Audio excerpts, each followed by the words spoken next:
I am Alex Vissink, a historian specialized in the Viking Age. In today's video, we will examine a critical period in the history of the Carolingian Empire, the civil war that followed the death of Louis the Pious, and the settlement that emerged in 843 with the Treaty of Verdun. We will explore how the rivalry between Louis's sons reshaped the entire Carolingian Empire, dividing it into three distinct kingdoms, and how this period of internal conflict affected the ability of the empire to defend itself. Also, at the end, we will take a look at how the Viking forces took advantage of the political instability in the Carolingian Empire.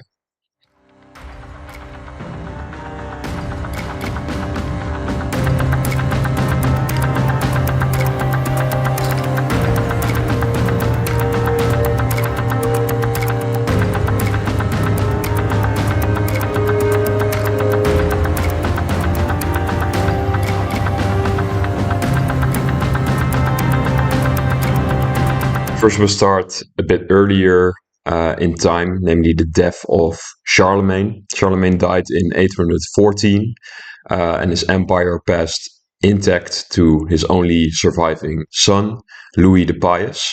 Unlike his father, Louis had multiple legitimate heirs, each supported by powerful aristocratic followings. These sons were Louis the German, Charles the Bald, and Lothar. In an attempt to preserve the unity in the empire, Louis issued a succession plan in 817 known as the Ordinatio Imperii. The settlement granted overall supremacy to his eldest son, Lothar, while assigning sub-kingdoms to his younger sons. This arrangement, however, did not last. Over the following 2 decades, Louis the Pious repeatedly altered the imperial succession in response to political pressures, shifting alliances, and the birth of a younger son, Charles the Bald.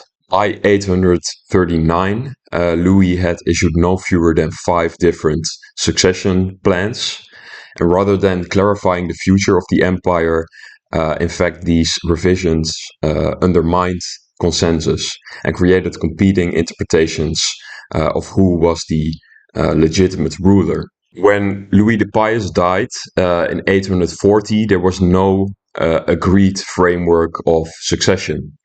Each of his sons appealed to different settlements that were made by Louis the Pious to justify their own claims.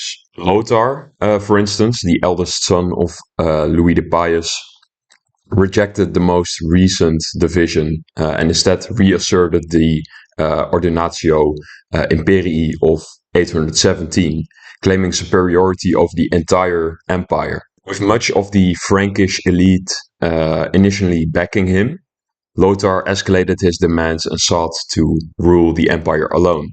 Nevertheless, in response, Louis the German and Charles the Bald aligned their interests and raised armies against their elder brother.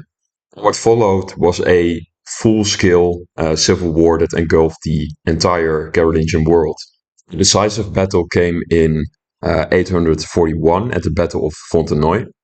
The fighting was devastating and a lot of the nobility died, but it was still an inconclusive battle as none of the brothers, so Charles, Louis, or Lothar, died. Lothar was still defeated by the forces of Louis the German and Charles the Bald, yet he survived, ensuring that the conflict would not be resolved through one single victory.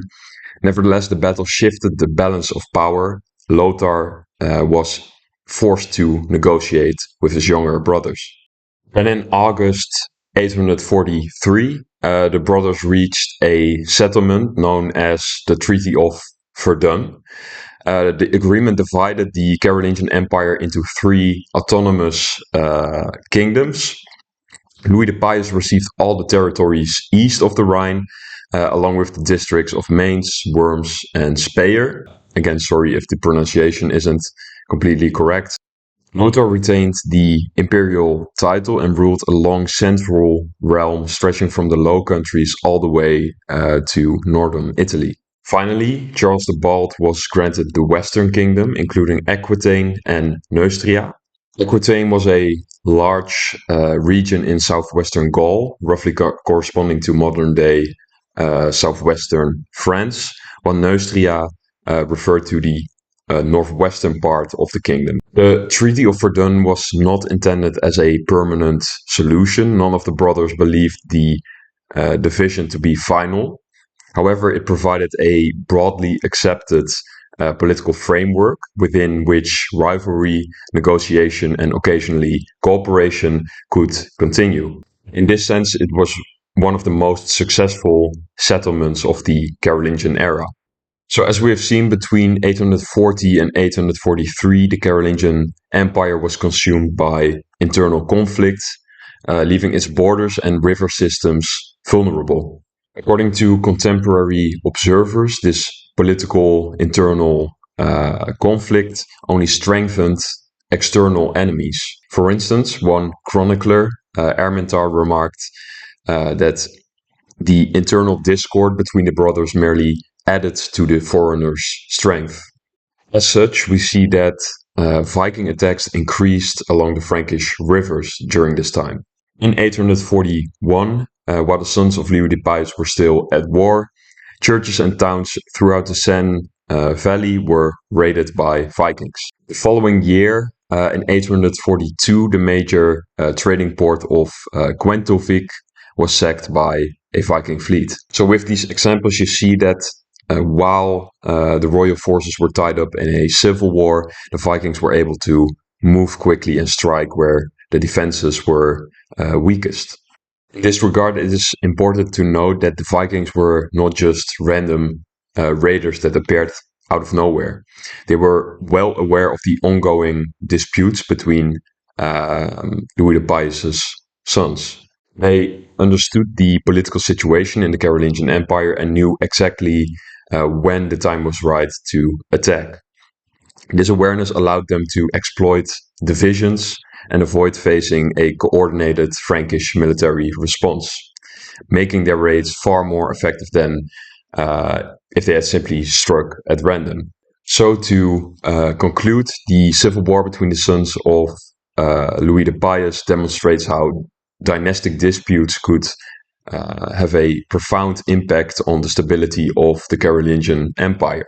The Treaty of Verdun in 843 established a framework for governance by dividing the empire into three different kingdoms. Yet the years of the conflict before the settlement left the empire very vulnerable, as we've seen. And it was during this period that Viking forces were able to exploit divisions within the realm, striking at times and places when resistance was weakest.